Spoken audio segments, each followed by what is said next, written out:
What's up, horror fans? Welcome back. So, I've been digging in the deeper, darker corners of Tubi's horror vault, specifically for slashers that somehow I never seen, and I came across some absolute gems from the early 80s. So, today we're going to be slicing through three cult classics: Terror Train, Maniac, and Happy Birthday to Me. And these ain't any old stab and dash slashers. No, these ones are weird, grimy, and stylish in their own way. So grab your drinks, dim your lights, and let's take a bloody trip back to the golden age of slashers. So let's start with Terror Train, that somehow escaped my radar, even though it stars Jamie Lee Curtis. So I noticed the Scream Queen label gets thrown around a lot, but this film solidified it. So Curtis is once again a scream queen in peril, but this time it's on a moving train full of med students partying on New Year's Eve. The hook, there's a killer on board, picking people off one by one, but everybody's too drunk, or too high, or too masked to even notice. Visually, this thing got style. So the train setting adds a claustrophobic locked-in element, and each car has its own vibe. So you have a disco vibe, then you have the sleeping car, and then you have a lounge area, which all become a potential killing zone. And the killer is constantly changing costumes thanks to the party theme. So this makes for an eerie, sneaky stalker sequence. David Copperfield, yes, the actual magician, plays himself in this movie, which adds some weird tension and legit magic in this movie. It's a bizarre flex, but it works. There's something so surreal to see an actual magic show unfold in the middle of a slasher. Now, let's get into pacing. It is slow at times, and some scenes hang for way too long, and the kills are pretty tame. So you're not getting gore galore here, but something about the tone works. It feels moody, mature, and almost melancholy at some parts. So the final confrontation, chef's kiss, not over the top, it's tense and oddly emotional. So Terror Train isn't just a slasher, it's a slasher mystery with a side of glam and psychological revenge. If you want bloodshed and a bit of class, this one's for you. Now we about to go full on grimy with Maniac. Now this one hit different. There ain't no masks, there's no high school, and there's no catchy themes. This movie just has one disturbed man spiraling to the darkest corners of 1980s New York City. Okay. He stalks women and kills them brutally. Now here's the twist. He scalps them, then puts their hair on a mannequin, then brings the mannequin back to his apartment. So this isn't a fun ride, and it isn't meant to be. This is sweaty, it's grimy, it's almost filmed guerrilla style in actual locations in New York City, and often with no permits. So that's the part that makes it so unsettling. It feels so real, almost too real. But what makes Maniac stick with you is Spinell. His performance is raw, disturbing, and also sad. You see his torment, his delusion, his loneliness. He's not just a killer. He's a disturbed human, and you literally watching him unravel in front of you. And the shotgun scene, if you have seen Maniac, you've probably heard of it.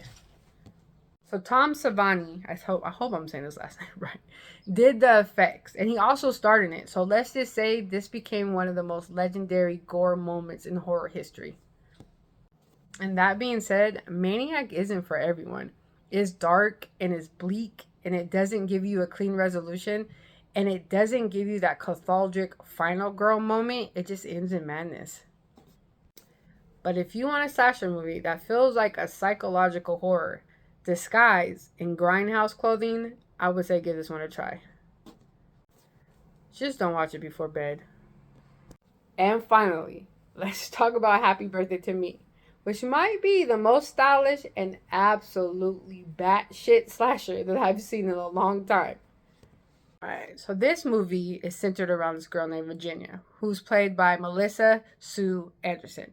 So she's a part of this exclusive preppy group that goes to this private school. But as her birthday approaches, her friend group start dying in increasingly ridiculous ways. It starts off fairly typical. Creepy music, POV shots, mysteriously phone calls, but then it just starts spiraling out of control. So you got a death by scarf in a motorcycle spoke. You got a death by a barbell. And you got the infamous death by a shish kebab. So it is creative. It's over the top. And the end is completely off its rails in the best way. So what sets this one apart is how seriously it takes itself until it doesn't. So it builds this elaborate mystery, trauma, and memory loss. And then it throws this twist in so crazy that if you feel like you're watching a completely different movie. Without spoiling it, but let me just say, at the end, it had me sit up and was like, wait, like what? What? What? Let me rewind that and watch that again. What? It's like the filmmaker started off making this slow burn psychological thriller. And then halfway through it, he was like, screw it, let's get weird. And honestly, I respect it. So the cinematography is slick. The performances are solid. The kills are not the goriest. But the creativity and the pace of this movie makes it a blast. So I give Terror Train a 7.5 out of 10. So it's stylish, it's moody, it's atmospheric. But on the other hand, it's slow and it's low gore. With that being said, it is worth the ride for fans of classic setup and the vintage Jamie Lee Curtis charm.